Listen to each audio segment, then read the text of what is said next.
Hi there, welcome back to my Disclosure of Everything channel. And my guest today, I am so excited. It is the one, it is the only Praveen Mohan. Welcome, sir. Thanks for having me. I'm so excited. Can you tell? Can you tell? Oh my God. We're delighted to have you, Praveen. I think you're one of the most single famous people on the planet for all the good and great reasons. You explore terra forma, you explore the ancient temples. Because of you, we've discovered technology, ancient alien technology that we never noticed before, most of us. I'm just going to come straight to you. First of all, how are you? And growing up, Praveen, who were your influences? Of course, I'm doing great. Glad to be here. And hi to all your viewers. You know, um, so I grew up in India, and then I moved to the U.S. when I was like maybe 20. But in India, I grew up visiting a lot of ancient temples. There are lots. We have thousands of ancient temples there. Back then, we did not have big influencers like today. Um, I did have some writers. I have read a lot of materials, both from Indian authors as well as people like Eric von Daniken. So I remember I was probably only 8 years old when I picked up this book, Chariots of the Gods, written by Eric von Daniken. It's an excellent book. Gave me a good insight. And then I kept that book and I bought other books of him as well. Um, and then I've read a lot of ancient texts. If you really think about it, my influencers are people who wrote those ancient texts like Ramayana, or the Vedas, or Mahabharata. And what they wrote is very fantastical at face value, at least. When you're a child, when you're 6 years old and 7 years old, and you're reading these ancient texts, the way they describe history is very different from what you read in history books. So, and people in India still have this conflict. For example, the ancient texts talk about flying machines called vimanas. All the ancient texts talk about like the gods came in planes. They went from, for example, India to Sri Lanka, right, on a plane there. So it's but when you went to school, you have to read that, oh no, the Wright brothers invented the plane just about like 100 years ago, right? So there is a conflict. And then I've seen many times in many Indian houses, they'd be like, so the kids ask the parents, now, what do we believe? Right? Because it's a direct conflict of information there, right? So on one hand, you have these ancient texts where you read that, oh, the plains existed 5,000 years ago, for example. And then you have this modern version of history where you have to basically study and say, oh, the planes were only invented maybe 100 years ago. Okay. And the kids always have this conflict. I mean, they ask their parents, like, which one is true? Did we have this kind of technology? And we're talking about technology, for example, like nuclear weapons. Okay. We're not only talking about technology like planes, we're talking about technology like nuclear weapons. They're talking about, for example, terraforming, right? Going to another planet and completely making it usable for living there. They're talking about such advanced concepts in ancient texts. And the parents always say, well, both of them are true. The ancient Indian texts are sacred and they're true, but you can't fail this exam. So you make sure, you check that Wright brothers did invent the plane. So you always have this conflict growing up in India because we have about 1 billion Hindus in India who devoutly worship all the gods. And when you read history books, you have this idea that, okay, so just about 2000 years ago, people slowly started to use, metal metal tools like chisels and hammers, and then they started to build like crude structures and so on. But the reality is quite different. What really happens is today, like if you look at the structures that are only 200 years old, they're quite primitive. They're very small. But if you look at 2,000-year-old structures, they're quite large. They're, for example, Ellora Caves is very large. Ajanta Caves is very large. And Ajanta Caves is more than 2,000 years old. It's BC. It was built before Christ. So, but if you go there and you look at it and you realize how big it is, you're going to be shocked, because how do you create something like that without advanced technology?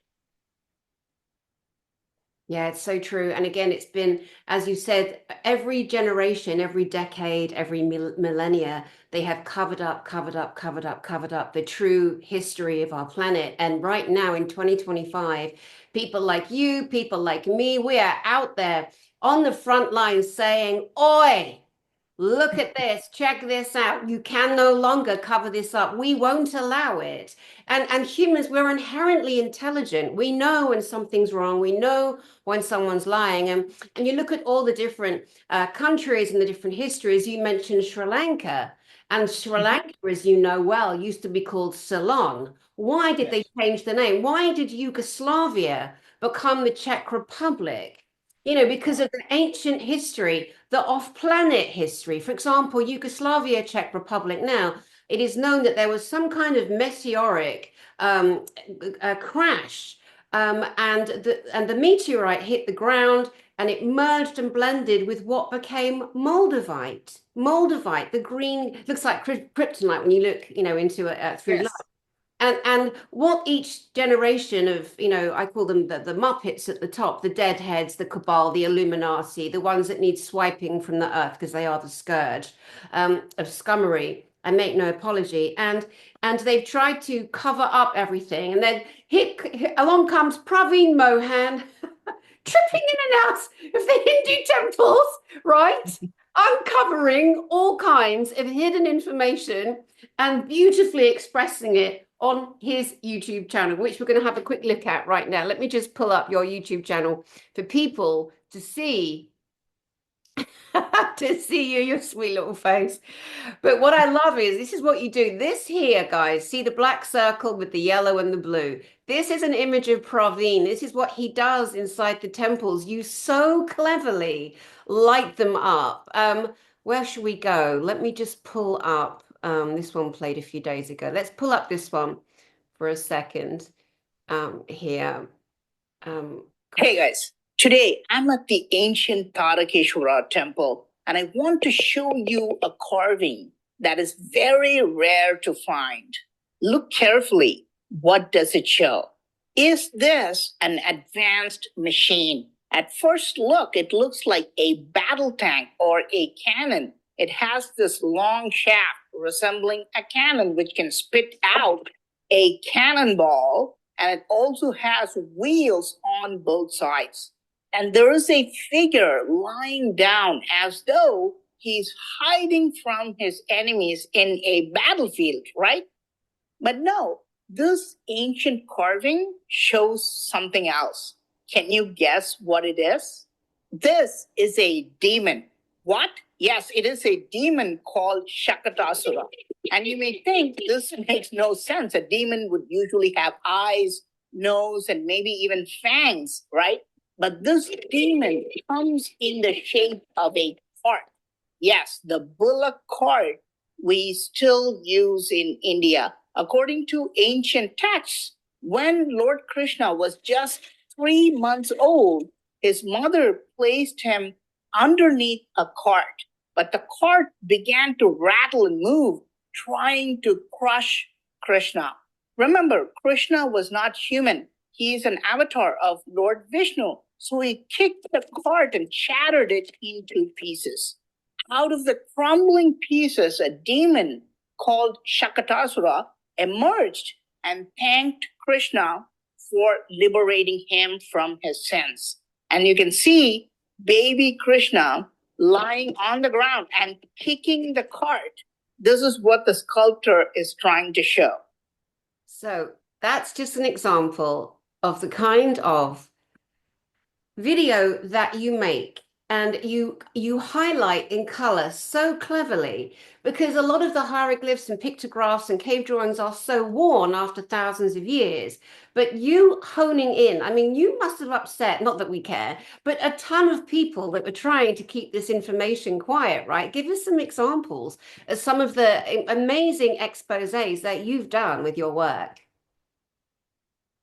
What started with the very first video that really went viral um, is about Kailasa Temple in Ellora Caves. Because at that time, this was, I think, probably 2014, maybe, or maybe even 2013. At that time, India, people did not focus on India. At least I should say the Western world did not focus on India. They were focused more on, Egyptian pyramids, and they looked at Mayan structures, and even they were looking at structures in Peru, but they did not really focus on Indian temples. So when I went there, of course, I was living in the US at that time. So when I went to India and then I started to research Ellora Caves in the Kailasa Temple, what I found there was just incredible. I realized that, what they had done in the Kailasa Temple, for example, is that they ancient builders had essentially taken a mountain and they had carved a temple out of just one solid mountain. They just scooped out, the parts that they did not need. It was a very odd way of building a structure, right? So, for example, when we say, oh, I'm going to build a house, you're thinking about adding materials, right? So adding materials from the bottom and then slowly building up to the top. What I found there was just incredible technology where they started from the top of a mountain and they started to carve. They started to remove all the negative stuff and made a temple out of it. But it just did not fit into the traditional theories of history and archaeology. You really cannot create something like that with chisels and hammers. So when I first exposed that, of course, those videos became really viral, and we got a lot of views for that. At that time, getting about 100,000 views or 200,000 views, that was a big deal. And as time went by, we started to get millions of views on those videos. I've done a lot of original work. What I do is not that I don't think in terms of let me contradict or expose someone. What I like to do is basically, I like to pick an ancient structure. It may not even be famous. For example, at that time, most people did not even know about Kailasa Temple. It was relatively an unknown temple. It should have been very famous, like the Taj Mahal. At least now most people know about this. But at that time, they did not know much about this temple. But I went there anyway, and this is you just showed a video about a temple called Tarakeshwara Temple, right? Where Krishna is kicking the cart, and the cart is a demon. That temple got zero visitors that day when we went, and we were researching that temple. Nobody came to that temple at all for the whole day because it's located in a remote village. Nobody comes there. Nobody comes, even like I only saw maybe like 2 or 3 people who were locals who just came to pray, right? So it gets no visitors, but we still go to these relatively unknown temples. And because we like to spend a lot of time there, days, sometimes weeks there. If the temple is really big, we spend weeks in those temples. For example, in Angkor Wat, we spent more than 2 weeks in Angkor Wat. Wow. Because the temple is so large, we had to study the whole thing. Um, so we go there with an open mind in a way to what we really have is we want to go to this temple and we want to document all the features of this temple. We want to film all the carvings of this temple. We want to film all the architectural details, you know? And this is the mindset that we have. So we go to a temple and we look at it.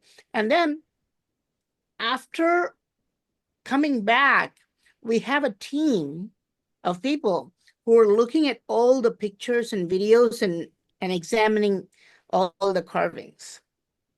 And this is why we're able to give new information, and I think with the advent of AI, this is going to be even more harder because people don't like original information, and if you do give them original information, either they're going to argue that it's fake or it's nonsense, or they're going to steal it and put it up as their own.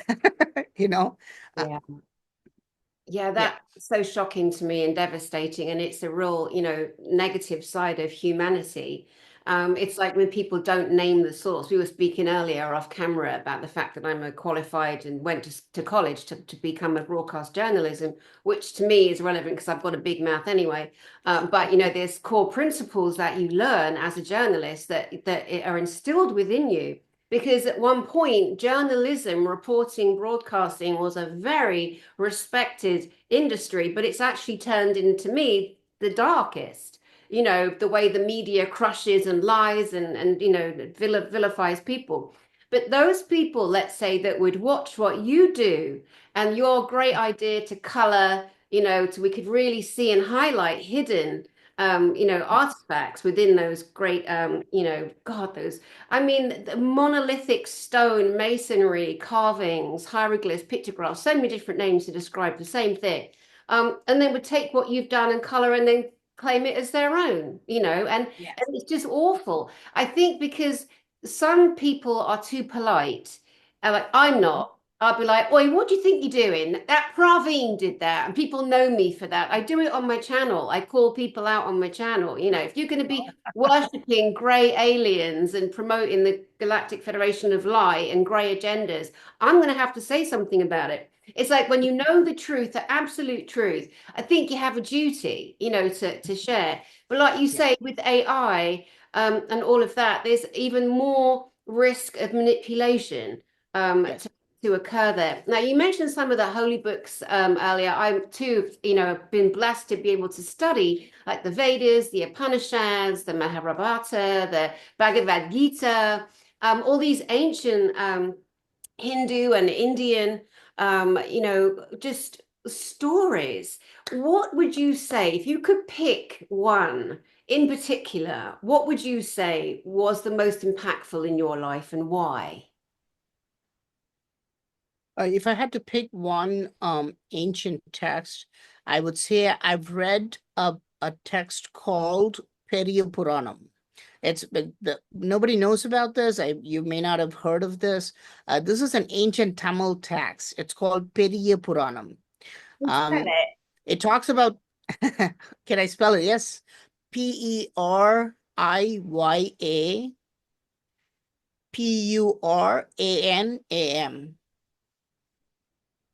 Great. Periya Puranam. Yes. Beautiful. Thank you. Please continue. Yeah, so this of course, I'm glad you've learned all these amazing ancient Indian texts. But we got thousands, we got thousands of ancient texts, and not only Sanskrit, we got other languages too. For example, my mother tongue is Tamil, and they have a lot of ancient texts in Tamil too. And this Periya Puranam is not a Sanskrit text. It's I read it in Tamil. So, and it talks about Lord Shiva, and then they talk about all the a lot of details, how humans interacted with gods. And it's very fascinating to me. Even today, after all these years, it's still fascinating to me because it typically kind of uh, shows that the gods just came from the sky, just like how we're going to go to other planets very soon. and it almost seems like a person like Elon Musk or Jeff Bezos, whatever, the astronauts are, they go to other planets, which is the plan these days, and they go to other planets. And if those people in other planets were not very well developed in technology, they would look at the astronauts in awe, right? And the astronauts would so simply just flick a switch and make fire, right? And they would be shocked by this, and they would think this is like, okay, these guys are gods. So I like ancient texts like that, because they keep talking about how the gods came from the sky and they interacted with humans and how they bonded with the humans. And the gods were not like the New Age gods. And this is what is so different. When I studied even Greek, quote unquote, Greek mythology, I kind of really liked the fact that the gods were not these, I'm going to stand on this pedestal type of gods. Oh, everything okay there? Oh, absolutely. Continue. I was going to pull up Angkor Wat while you're talking. Okay. Did I lose? No, Okay. you're there. Yeah. Yeah. Sorry, I'm completely Yeah. interested in what So you're saying. yeah, so the New Age gods, or the gods were like kind of like they are on top of a pedestal, and they're like they have no emotions, they don't do any, they don't have these flaws. But ancient Indian gods had everything. They had emotions, they fell in love, for example, they cried, for example. Say, just like all the ancient Greek texts, the Greek gods were fallible, you know. And it was really fascinating to me, giving them a more realistic and like a more flesh and blood type of character. I really love that, and I think there should be some truth to it. I think I would say that today, as time goes by, people are going to completely dismiss them as fantasies. But I think for example, the ancient text of Ramayana, where it talks about Rama, right? Rama is actually an avatar of Lord Vishnu.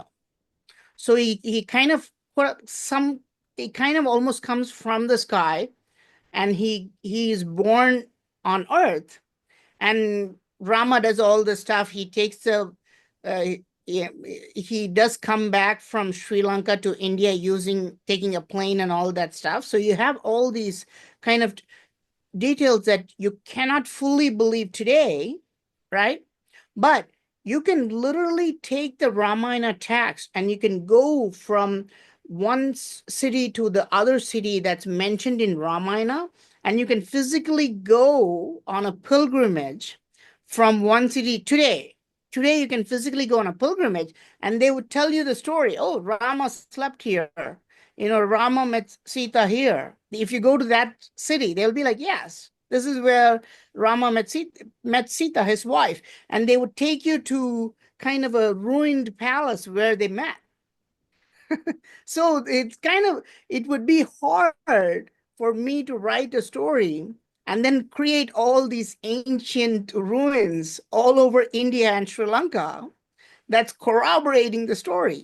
There must be some truth to it where it really happened. Absolutely. Absolutely. And again, it brings us back to the amount of cover-ups over the years. Like with the ancient pyramids, for example, it'll be like, well, the sand will take them anyway. The sandstorms will cover them up. And there was an arrogance around that. And some of the sand has, withered because the, changing weather, whatever. And now they're like, oh no, that we should have covered it up, but it's all there to be seen. So we're so exploring. It's just amazing. Now, Yeah. amongst other things that you've mentioned in this amazing, fascinating conversation that I'm so grateful to be having with you. And I know the audience is just going to go, oh my God, Praveen Mohan. Yes, everybody, you are so welcome. This is the channel. Anyway, you mentioned Angkor Wat, Cambodia, that temple. So we're going to have a look at that temple. And before we do, I want to tell you that years ago, I met a Tamil, a man, a Oh, doctor, who spoke Tamil. and he was teaching in California where I was living. And I spent some time with him, studying with him different things. And the Hindu religion, I completely immersed myself in it. I wanted to understand why humanity is so moved to worship, to pray, to feel that love. And ultimately, that love and passion we feel for something or someone is the love and passion in us. It's that God Yes. spark in us. And we're told, how dare you think all that of yourself? How dare you worship yourself as a god, which is ridiculous. It's a silly thing to say. We don't walk around going, oh God, I'm such a god, look at me. But we should be absolutely honoring and loving ourselves. And people don't always realize that unconditional spark that we feel, that we think should be appointed to, Lord Ganesha, Lord Maruga, Shiva, that they are all reflecting the love inside of us. I just wish more people understood that. But that's my personal take on it. So let's have a look at Angkor Wat, because you said you spent so much time there. And I Yes. would love to get just give us a rundown of what you can share briefly by looking at this beauty. Okay.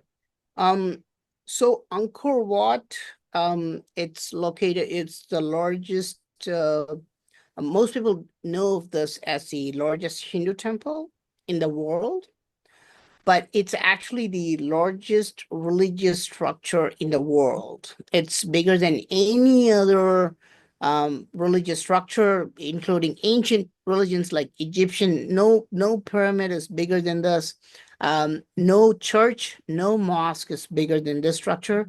And this structure spans for, it's bigger than the entire city of Vatican. It's that big. So that's why it took us so long to explore this place. Now, what they've done, the original name of this, today we call it Angkor Wat, right? Because it is located in a city called Siem Reap in Cambodia.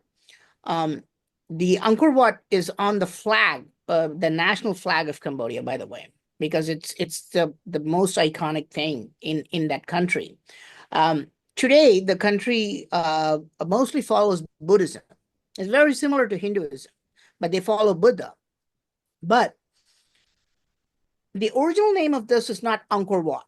The original name of this is um, Parama Vishnu Loka. The original name of this temple is called Parama Vishnu Loka, which means it is.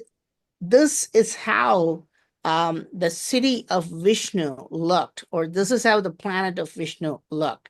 And you can see all it must remind you, the towers must remind you somehow of pine cones. Okay, they call it the unblossomed lotus flower sometimes, and of course, some say this resembles the Mount Meru, but it should remind you of pine cones. Now, Angkor Wat is a very, very large place. And of course, it's become very touristic. People very rarely go there and study this. You have to get permission to study this and all of Doesn't that seem. stuff. Sorry. But yeah, it's okay. But Angkor Wat has many, many mysteries around this. Okay. For example, Angkor Wat is facing west. And this is a very, very strange detail because Hindu temples don't face west.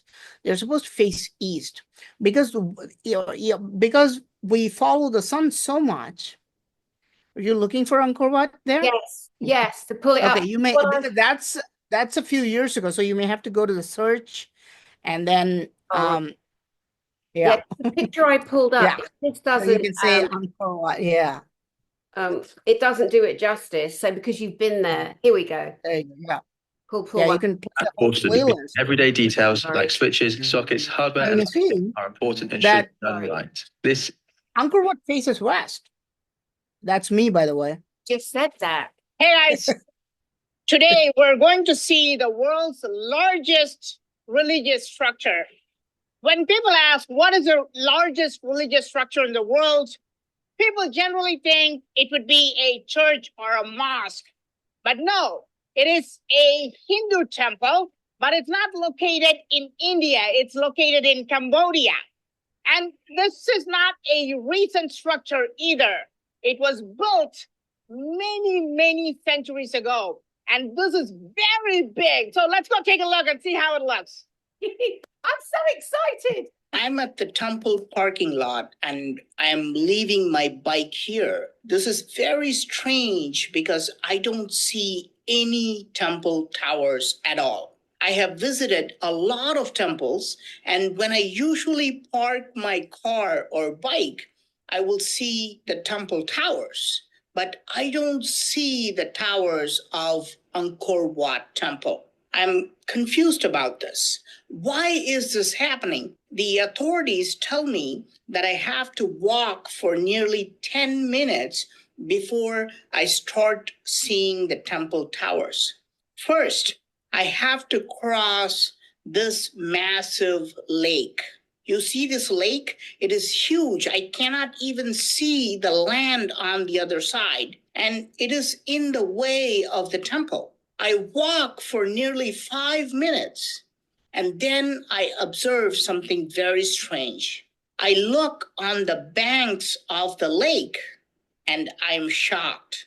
Even though the banks are completely covered with bushes and trees, I can see neatly cut giant rectangular stone blocks aligned all around the bank. This is not a natural lake.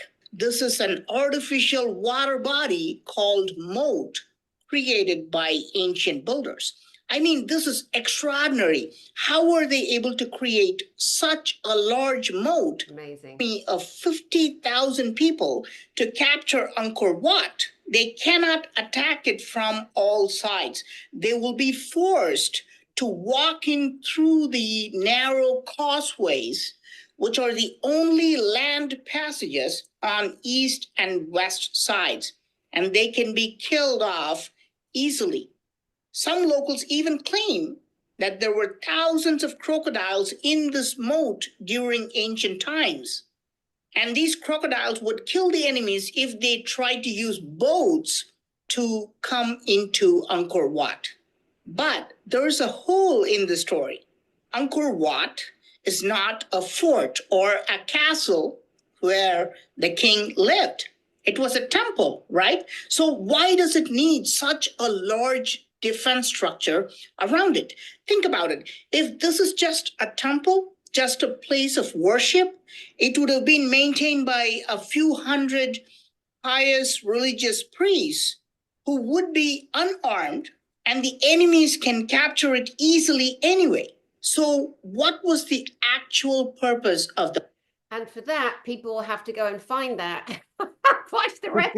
Yeah. It's so thrilling. I'm sorry, I was trying to get along to get a proper view of it, but for people to know, it is so magnificent that there's so much of it rooted in the trees and the tree roots. And the Tamil doctor that I met years ago and studied with, whose name I will not say, but he claimed to have birthed it out of his body. And I'd be like, mate, that must have hurt. You know, because some people say silly things, don't they? Bless them. But yeah, no, that's beautiful. And look how different you look. Isn't it funny? So you know you can go short, no beard, or long with a beard. Yes. So how does it make you feel like doing all the research? I mean, literally traversing the entire planet, going to all these different places. Like, does it just fill you with joy and awe? You've been doing it so long. Are you bored yet, Praveen? Yeah, no, I'm not bored at all. At all. This is the part where it's really it's really fulfilling to the soul. Is actually going to these ancient sites without any agenda. We're not really going. I mean, of course, I have a couple of guys who are always following me with cameras, so it's fine with me. And after a few days, you just forget that they exist, so you can just be yourself. And we do take some people who come with us, and they completely enjoy this. I would love to go to an ancient site every day and just look at all these things, rather than sitting in front of the computer or like being in a plane and doing all that stuff. This is the part that's really good about doing this. It's about going to the temples, and the temples are really amazing. There's something about Hindu temples that you only realize when you start going. For example, let's say you've had a bad day, or you've had a bad week and you're depressed, or you had some health issue, or you have some financial issue or family problems or whatever, and you're really depressed.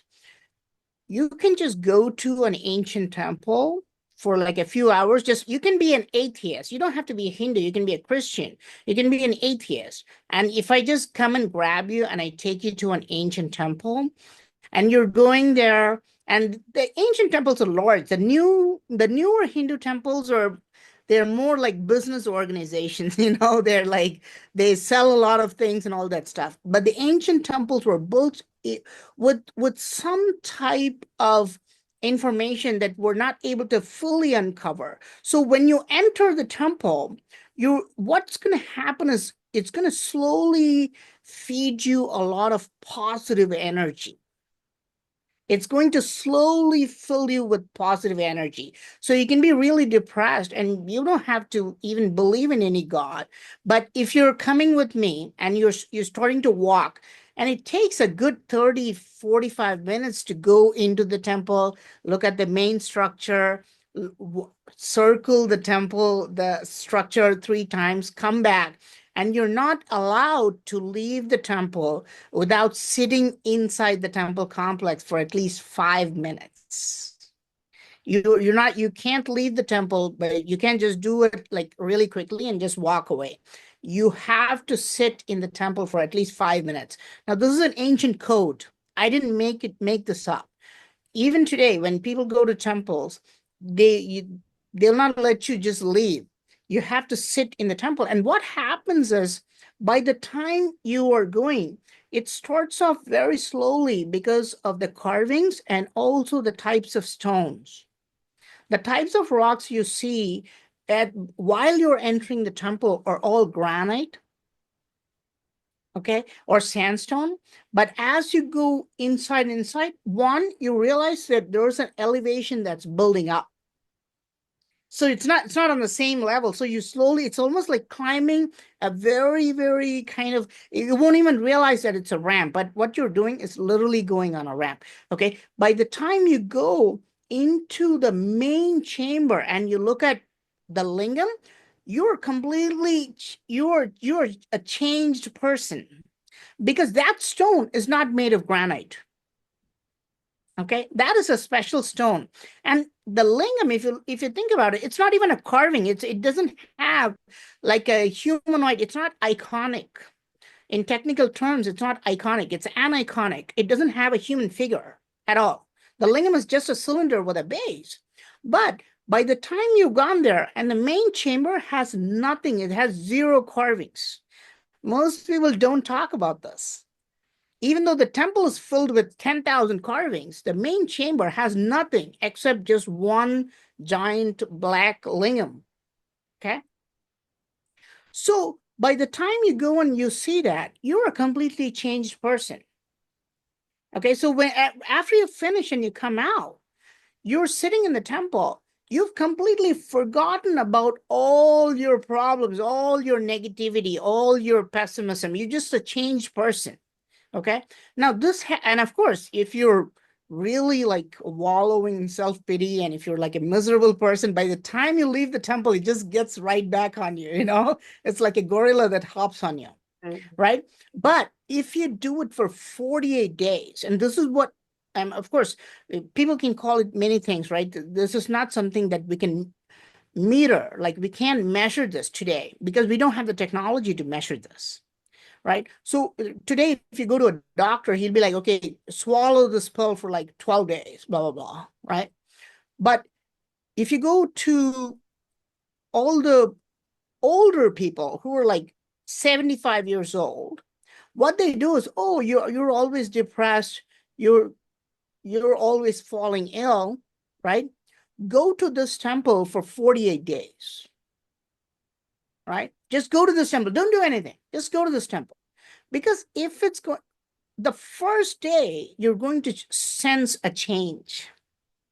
Now, if you keep doing it for 48 days, you're a completely transformed person. You'll just change your soul into something. Now, we don't know why this happened, but there seems to be some technique, ancient technique that they've used using these temples. The temples have like all these strange details about them. The stones they use are different in different places. There's always a water body. There's always a small temple tank or a lake, or it's built near the river, and it always has something to do with the elevation. The carvings are going to really change you, because the carvings show everything. The carvings show details of gods, various gods, science. That you're going to see, people used to think, oh, there are lots of wheels in temples. And then we realized there's sundials showing the time, you know? So the temples have some magic in them. And this is what we do nowadays, even when we go to Thailand now. We have people who are saying that, okay, so why don't you take me to these temples, right, for a few days, and we'll explore them, like how we explore them. And you're going there with an open mind. You're not going there, like, we don't go there to be like, okay, let's make like 10 YouTube videos from this temple. We don't do this. So we just go there as though we're just exploring the temple like a child, exploring, going to the beach or something like that. And it really transforms people. And this is why, of course, many people have made it into like commercial things, and now you see a lot of people pouring into India, right? Because they want to go, all they want to do is just go to the temples for like a week, 7 days. You go to 7 ancient temples, and you're waking up in the morning by the beach and doing yoga and just going to the temple. And by the time they're going back, they may have been depressed for years, but they're now transformed people, and at least it's a soul changing thing for them, and the temples provide that magic. Mm-hmm. Yeah, it's so beautiful. And the ancients, again, knew so much about the body. And it just makes me so sad that there's so much of this, repressed technology. It's ancient technology, consciousness, the Yeah. consciousness, the science of humanity. Now, you mentioned the lingams, or the Shiva lingams. Answer me this, please, because I was told that the Shiva lingams, the stones, they're kind of oblong egg shaped, aren't they, in the main? That those ones were found in one place in India in a particular river. Is that true? They're found in several places. So the lingams are of many types. The particular lingam that you're talking about is called a shaligram. That particular lingam that you're talking about is called a shaligram. It doesn't look like a real cylinder. It's almost like an elongated egg, right? Oblong egg shape. That's called a shaligram. It's actually made out of ammonite fossils. It's very ancient, and it's coming from a river in Nepal. Yeah, and of course, most of the Hindus have at least one of those lingams, the shaligram, in their houses. But we also have other types of lingams. We have, for example, Spatika lingam, which is a lingam made of crystal. We have Bana lingam, which is made of different types of stones. There are so many different types of lingams, but the most common you're mentioning is called the shaligram, which is considered very sacred. And that's so interesting because, again, I was taught that in an environment that was sacred and ancient, yet I was actually given not the information that you've just given me. And this is the sadness of the bits that we get and we hold on to. So in Kauai, one of the islands in Hawaii where I used to live, there's an ancient temple there. They call it the Arabian Temple, although it's newly built from 2000, Yes. and absolutely beautiful. So the holy men, the holy swamis that hand built, they chiseled the stones out of the mountains to not put the detonation energy into the stones. The stones were lovingly brought to Kauai. And it is so beautiful. And when people go there, it's built to last over 1,000 years. It was built for pilgrimage for all peoples to come to Kauai, to the Hindu temple there. And there's an old temple that they still worship in, which is built with the porous rock of Kauai. And when you go in that one, on the left, you've got Lord Ganesha. On the far right, you had Lord Maruga. And then in the middle, down the gangway, is Shiva. Lord Maruga, when I first was, getting into this is in 2002 or three, I came to understand that there are at least 5 Hindu Bibles. Imagine you say to a Christian person that reads their Holy Bible, that's Hinduism, mate, there's 5 Holy Bibles. And that Lord Maruga was teaching from thousands of years ago how clairvoyant we are, the seeing, the consciousness of humanity. And so Hinduism, as ancient as it is still very much a forefront teaching Yes. on our planet. That's what I believe. That's what I've come to understand in my studies over the years. So how do you feel about that? Yeah. Yeah. Yeah. That is. I. The word Iraivan actually means God in Tamil language, and I know they built that temple in Hawaii. They completely made it with like chisels and hammers. Like they did not want to do anything, and they wanted to even transport it. I'm sure they use modern vehicles, but they tried their best to keep up the ancient traditions of this. It is a Tamil temple. They would like to call it Shiva temple, right? Because or a Shaivite temple, a very beautiful temple. And of course, they have lots of books. See, one of the beauties of this, because India has seen a lot of invasions, right? Various cultures, almost all different cultures have come to India. And for example, in North America, right? Or in other places, they were able to completely change. Or in Egypt, for example, Egypt is completely Muslim now, right? North America is predominantly Christian now. But how was India able to maintain its Hindu identity, right? How we had so many invasions, right? But why didn't it change into a different religion? Why are still 1 billion Hindus still worshiping all the gods, right? Well, including me.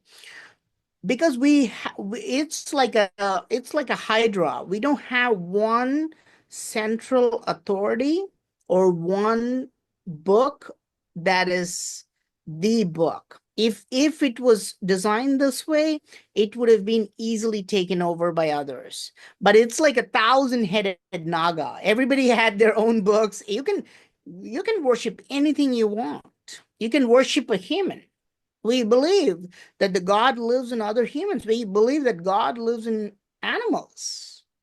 This is why a lot of people are vegetarians here, because we believe that the gods live in animals too, right? And you're free to create your own God. You can just design your own God and say, this is going to be my God, right? So when you have a culture that's really polytheistic and there's no controlling body, that you're not going to, like today, I'm sure you know this because you're a YouTuber. People will be like, oh, you're going to have a lot of keyboard warriors, right? The cowards who are hiding behind it. They just think that they can impose their will on you.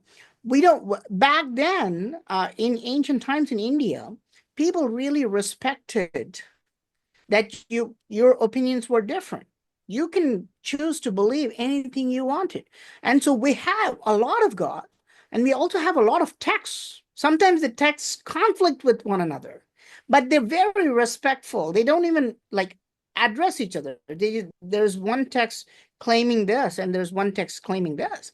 And we had this beautiful kind of free culture, right? That where everybody coexisted very peacefully. So we have lots of texts. So we have just like we have lots of temples, we have a lot of gods, and many gods were also females. That we have more female gods than male gods, right? So look, I mean, think about it, right? What this is 2025. They still don't have a female president in the U.S., for example. They've not had a woman president at all, right? But imagine like 1,000 years ago, 2,000 years ago, right? They worshipped the women as gods, right? So we had this place where it was like very free. You're free to worship anything you want and all that stuff. And because of this, and languages too, we have a lot of languages in India.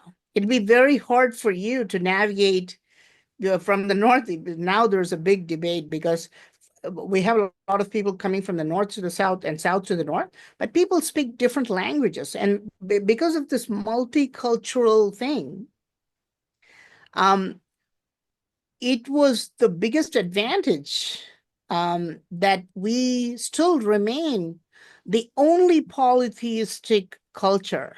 That this is the only large polytheistic culture that exists in the world. Everybody has moved to like monotheism. Most people, it's common for us to say, oh, no, God is one today, right? But 2,000 years ago, the Greeks were not like that, right? The Egyptians were not like that 5,000 years ago, right? Because polytheism is very common. India is the only place, I call it the last bastion of polytheism, where you can worship any, like, yeah, an elephant-headed god is fine.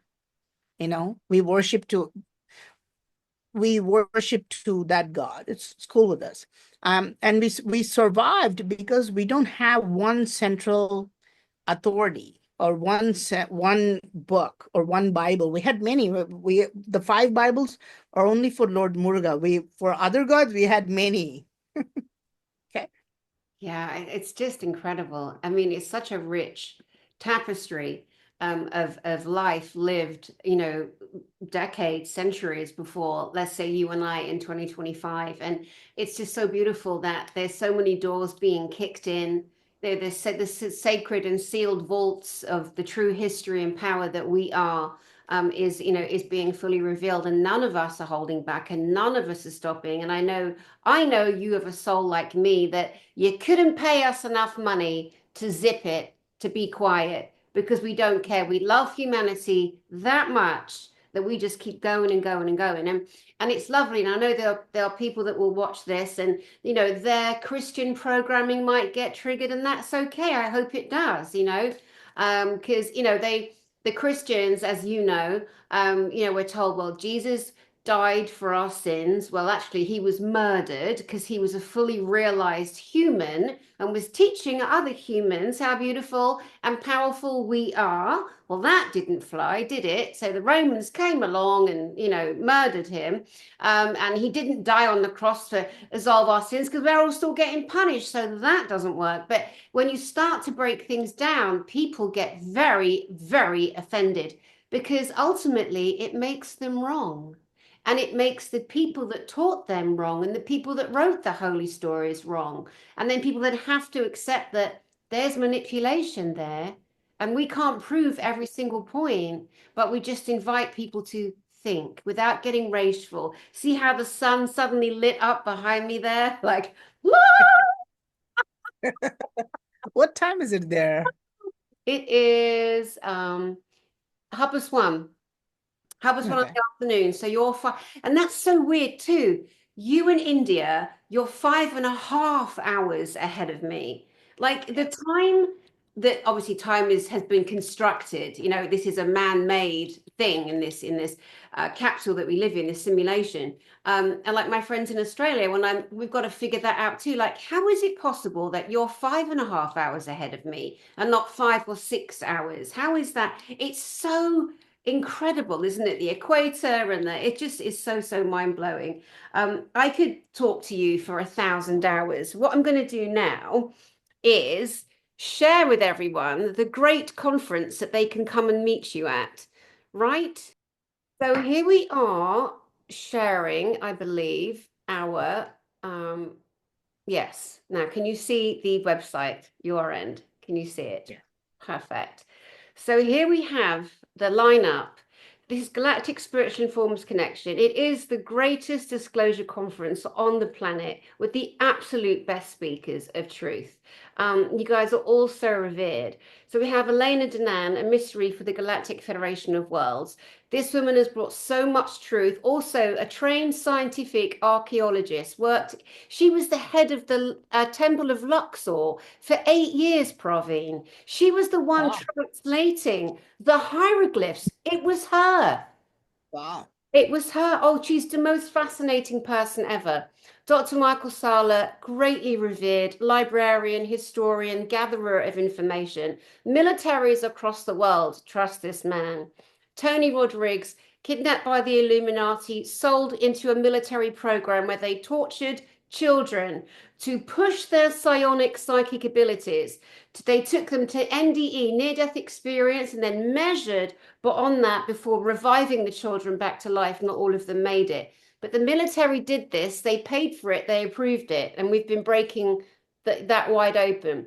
JP, this man who you're going to meet because he's going to speak on stage with you, JP, not his real name, of course, is an insider. He's now left the army. They've actually damaged him a bit with a couple of jabs, and he's had some unwellness because he's been off planet so many times with the American military and other militaries around the world. This man has been to the moon. This man has been to one of the moons on Jupiter. It's called Ganymede. This man has been to Mars. This man has been to Mars. So when Elon Musk's wearing his t-shirt, oh, who's that handsome man right there? When Elon Musk is wearing his t-shirt that says Occupy Mars, I want to slap him and say, mate, when are you going to tell the truth? We're already on Mars. The military's already up there, you know. Anyway, look at this great photo of you. Very handsome in a suit. We've got you here as the world explorer of ancient mysteries. World explorer, writer, researcher.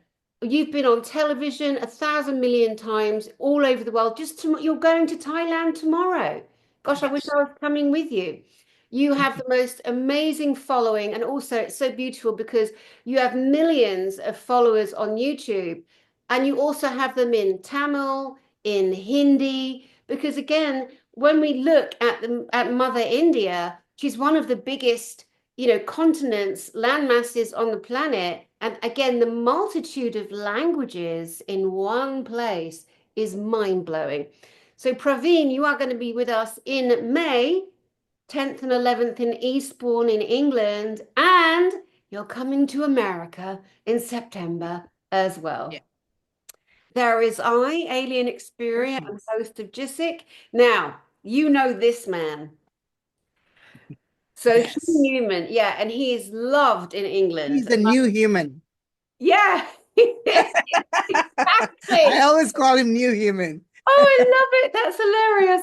Well, I literally, I am his broadcast. By the time this one comes out with you and I, we will have seen him and JJ, his partner, on my channel. And I was really figuring out how I could, get him to speak at our conference. And this is before I met you as well.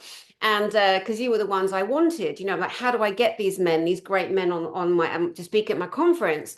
I was basically I stalked him and JJ. I even bought a ticket to their conference. I was going to bundle him on stage and go, "Oh, come to speak at my conference."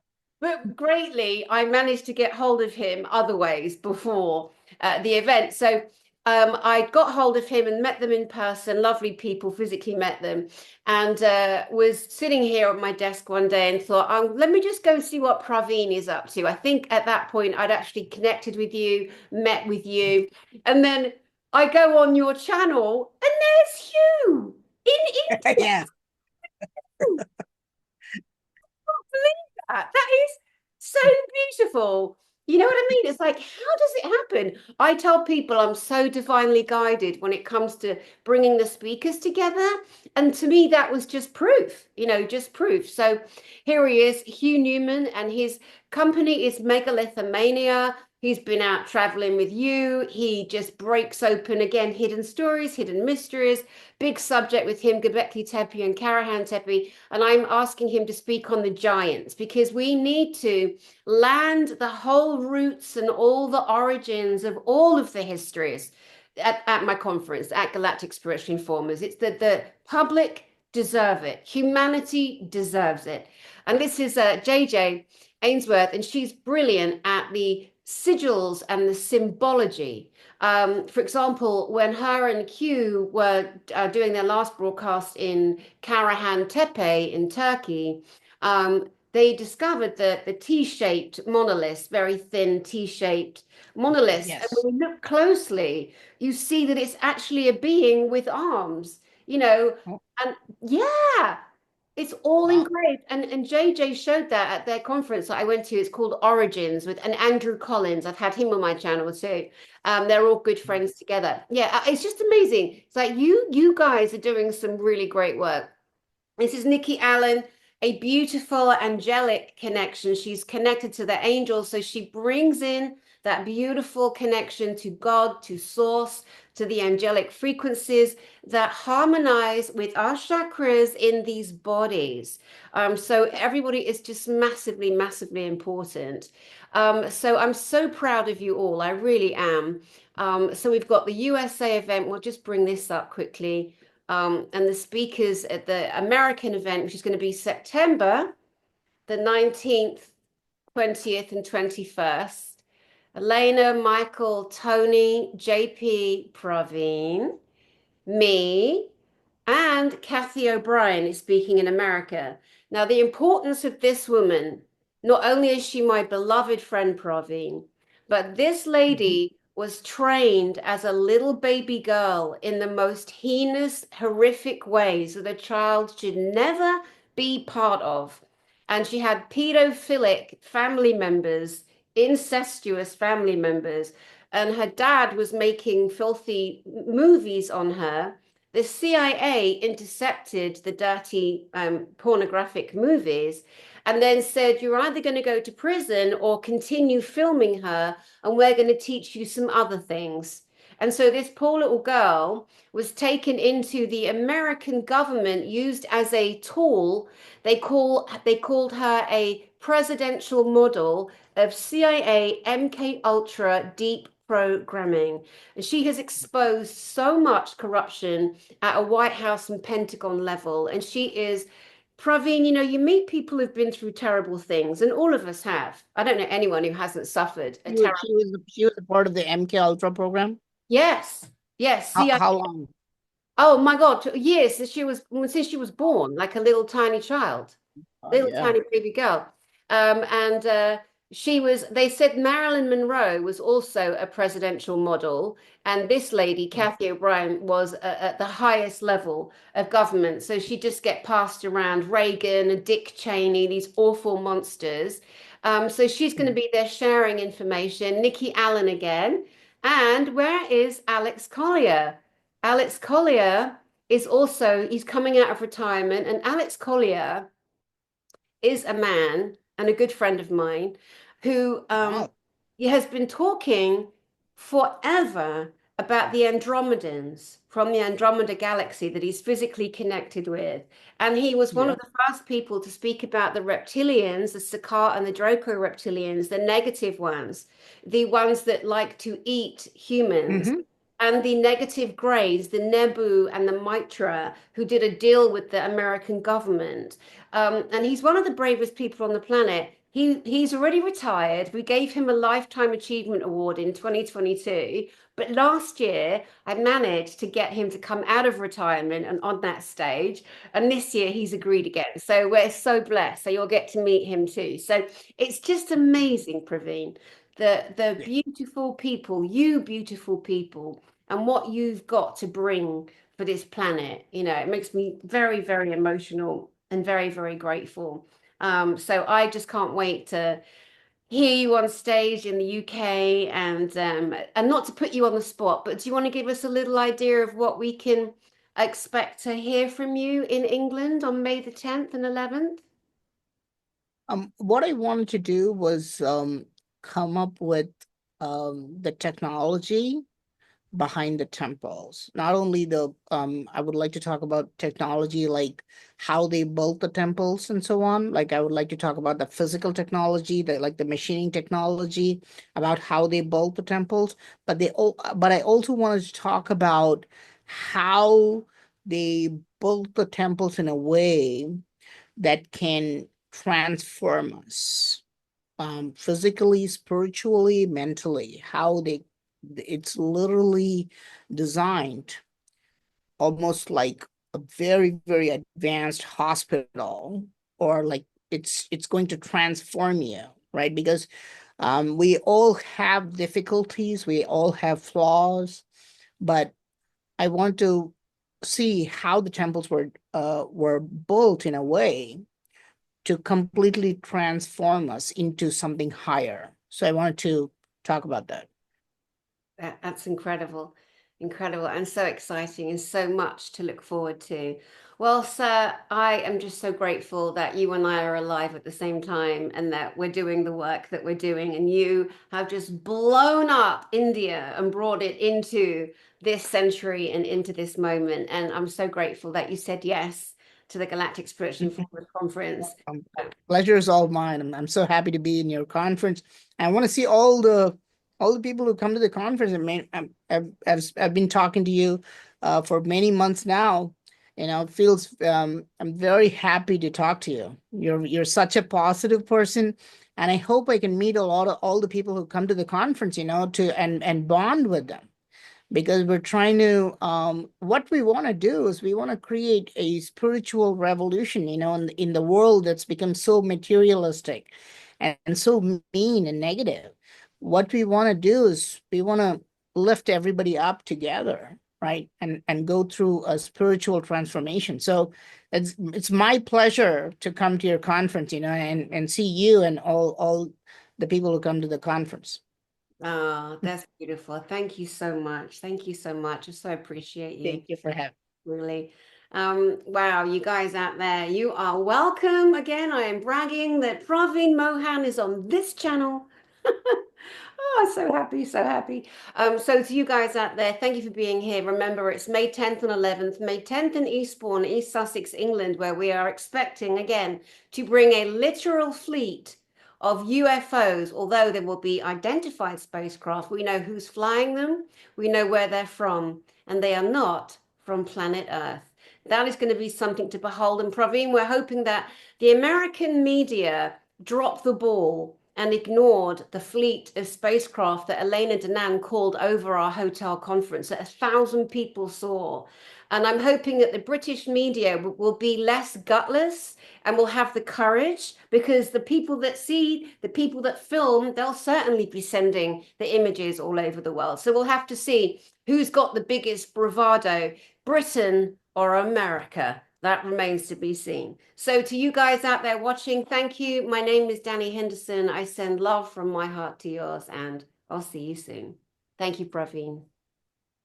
Thanks for having me.